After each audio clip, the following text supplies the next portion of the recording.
Who would have thought the ref decided the game? And typically when you hear that, you think they made bad calls. But his positioning on the floor wasn't wrong, but damn, like this is how the series is going to be defined. I mean, Trae had 32 points when this happened. He finished the game with 35, so he made 1 3. He had great bursts north to south. But, like, this is what it comes down to. Like, we've had a playoffs where I just want people healthy. That's all I want this playoffs. Like, we've had it. Jamal Murray didn't play. Anthony Davis had issues. Joel Embiid had some issues. I mean, Dante Vincenzo's out. We've had so many players out. All I want to do is have one healthy playoff series where the teams just both stay complete. And what do we get? Going to the fourth quarter where Trae Young has been cooking most of the game with 32 points. He rolls his ankle on the ref who's standing out of bounds. And then their offense just sputters out. And Chris Middleton, whenever he's on the floor, they attacked Trae Young as the matchup. They involved him in ball screens. They got them to switch. And that's when Chris Middleton went to work. Mouse in the house is what they call it. Yeah, they realized that his agility and his ability to move around was limited based on the injury, which is smart play. You know, you would have thought, right, Jay, that the Bucks would have attacked Brooklyn the same way with James Harden, but they, for whatever reason, didn't do it. But they did this time around with Trae and saying, okay, he's not going to be able in the fourth quarter move around the way we need him to, and then you saw Chris Middleton go for 20 points. Is this, I don't want to say over, but does this give Milwaukee a clear advantage, Jay, of now going back and taking care of business and not having to worry about, you know, the fear that Trae Young would put into you? I mean, I've always thought Milwaukee had a clear advantage in this series, and Trae Young has been hot, right? But Milwaukee, complete top to bottom, is a better team. Bogdanovich is still hurt too. So how do you navigate that with this Hawks team?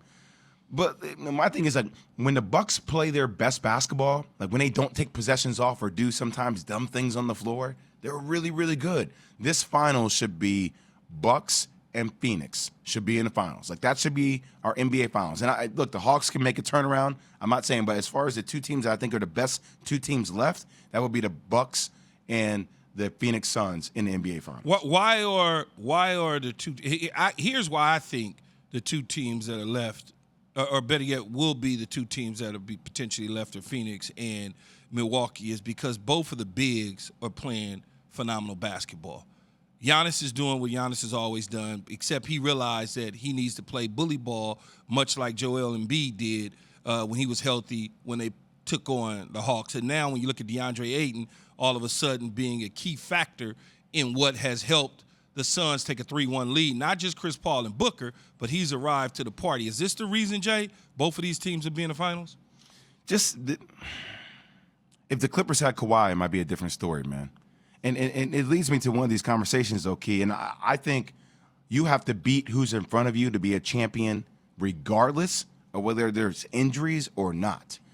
But when you start looking at the roads that both teams have taken, if you look at the Phoenix Suns, okay, they beat the Lakers. Anthony Davis had issues, right? Like major issues. They didn't turn around. They beat Denver. All right, no Jamal Murray, right? Issues. They get here, no Kawhi Leonard.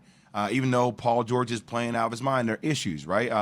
And same kind of with the Bucks when you start looking at their path. And, you know, Miami dealt with all their COVID issues that they had this year. Even though they were kind of healthy when they got to that final point, they felt like they were a different team. Even in the next series, like there were issues. So it just, you have to be who's in front of you, but people will naturally try to use that argument to tear it down. But I'm not a part of that camp. I don't know how you guys feel. You can only play the teams in front of you. Yeah, I don't care about that at all. Like you said, whoever's in front of you. I don't care if it's the entire team, half the team, or 4 people on the floor, whatever's there. But you know how people are, Key. Yeah, the Lakers won in the bubble. Okay, so what? They didn't win outside the bubble. Okay, it's like, well, do the Bucks beat the Nets if KD and Kyrie are on the floor? Not even KD, Kyrie, and James. Like, people start throwing out those type of arguments. Fact of the matter is, it seems like the NBA Finals is going to be a battle of attrition. The two healthiest teams are going to be in the finals. And right now, it looks like it's going to be Phoenix and it's going to be Milwaukee.